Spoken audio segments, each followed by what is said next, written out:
Assalamualaikum warahmatullahi wabarakatuh. Perkenalkan, nama saya Adinda Putri Utari. Saya Pujiastuti Wijastari ingin mereview jurnal yang berjudul Optimasi Produksi Silitox dengan Variasi Konsentrasi Hidrolisat Hemiselulosa Bagase oleh Candida tripocalis, yang ditulis oleh Wahyu Arisusilowati dan Ratna Setyaningsih pada Journal of National Products Biochemistry, volume 2 nomor 1 halaman 29 sampai 34 tahun 2004, yang direview pada tanggal 24 Juli 2022 dengan tujuan penelitian yaitu untuk mengkaji pertumbuhan C. tripocalis, mengoptimasi produksi silitol serta menghitung efisiensi produksi silitol oleh C. tripocalis dengan variasi konsentrasi hidrolisat hemiselulosa bagase. Latar belakang yang di atas, yakni silitol merupakan poliol yang memiliki manfaat paling banyak dalam industri makanan, industri farmasi, dan perawatan gigi berdasarkan sifat antikariogenik dan kariostatiknya, dan dapat digunakan sebagai pengganti gula bagi penderita diabetes dan penderita penggangguan metabolisme lemah. Silosa merupakan pentosa yang dapat dihidrogenasi menjadi silitol. Bagase merupakan sumber silosa yang mengandung plus minus 30% fraksi hemiselulosa yang dapat dihidrolisis menjadi silitol oleh khamir. Khamir telah dibuktikan sebagai produser silitol terbaik.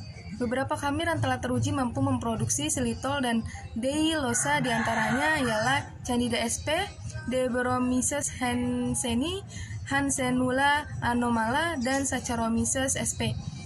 Konsentrasi substrat merupakan faktor utama yang mempengaruhi pembentukan silitol.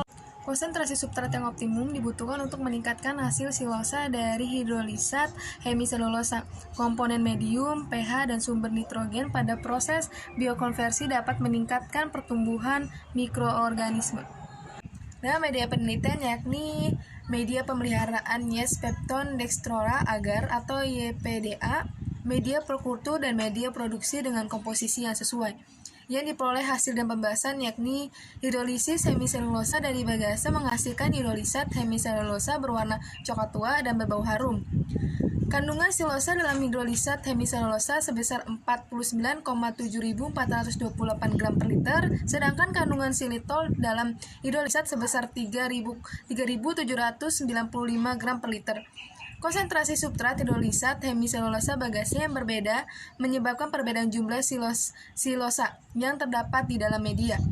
Kandungan silosa dalam media produksi dengan jumlah yang cukup sangat penting karena silosa merupakan adopentosa dengan rumus C5 H10O5 yang memiliki fungsi sebagai sumber karbon yang berguna dalam metabolisme sel khamir, yaitu dalam pembentukan energi dan pertumbuhan bagi sel khamir. Pertumbuhan C. tropicalis sangat berpengaruh terhadap produksi silitol karena produksi silitol akan optimal hanya pada saat pertumbuhan sel berada dalam fase eksponensial. Konsentrasi silosa dan silitol diukur selama 4 hari kultivasi dengan menggunakan kromatografi cair kinerja tinggi, sehingga diperoleh konsentrasi silosa dan silitol pada berbagai variasi konsentrasi substrat hidrolisat hemiselulosa bagase oleh C. tropicalis. Setiap variasi konsentrasi substrat menunjukkan adanya penurunan dalam jumlah konsentrasi silosa di dalam media produksi selama 4 hari kultivasi. Penurunan konsentrasi silosa terjadi seiring dengan kenaikan jumlah konsumsi silosa oleh sel C. tropicalis, karena sel C. tropicalis memerlukan silosa untuk pertumbuhan di samping penggunaannya untuk memproduksi silitol.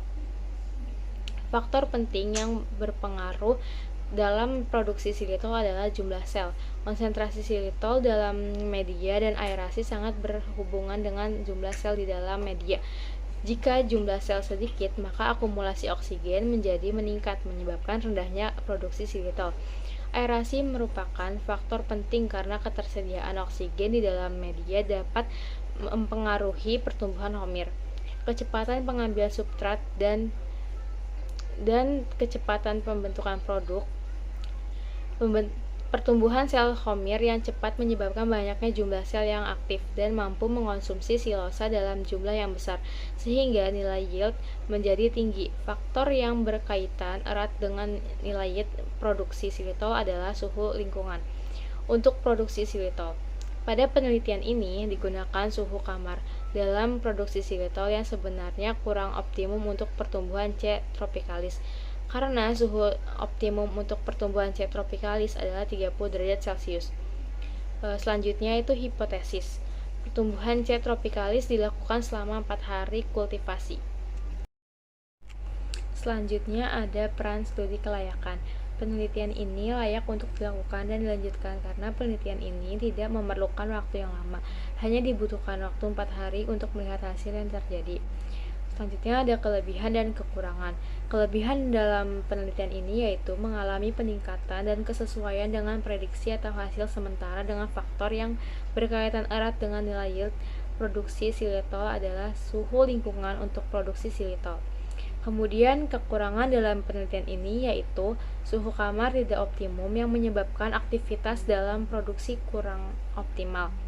Kurangnya mengenai variasi konsentrasi substrat antara 20% dan 30% untuk mengoptimalkan produksi xilitol dengan memvariasikan waktu kultivasi dalam 1 jam.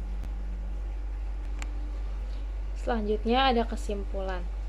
Xilitol merupakan poliol yang memiliki manfaat paling banyak dalam industri makanan, industri farmasi, dan perawatan gigi, berdasarkan sifat antikariogenik dan kariostatiknya. Pertumbuhan C. tropicalis sangat berpengaruh terhadap produksi xilitol, karena produksi xilitol akan optimal hanya pada saat pertumbuhan sel berada dalam fase eksponensial. Konsentrasi silosa dan xilitol diukur selama 4 hari kultivasi dengan faktor yang berkaitan erat dengan nilai yield produksi xilitol adalah suhu lingkungan untuk produksi xilitol.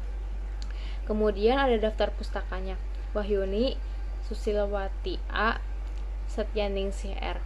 2004. Optimasi produksi xilitol dengan variasi konsentrasi hidrolisat hemiselulosa bagase oleh Candida tropicalis.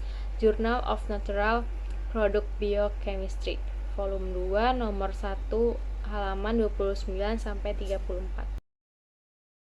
Sekian presentasi dari kelompok kami, kurang lebihnya mohon maaf. Wassalamualaikum warahmatullahi wabarakatuh.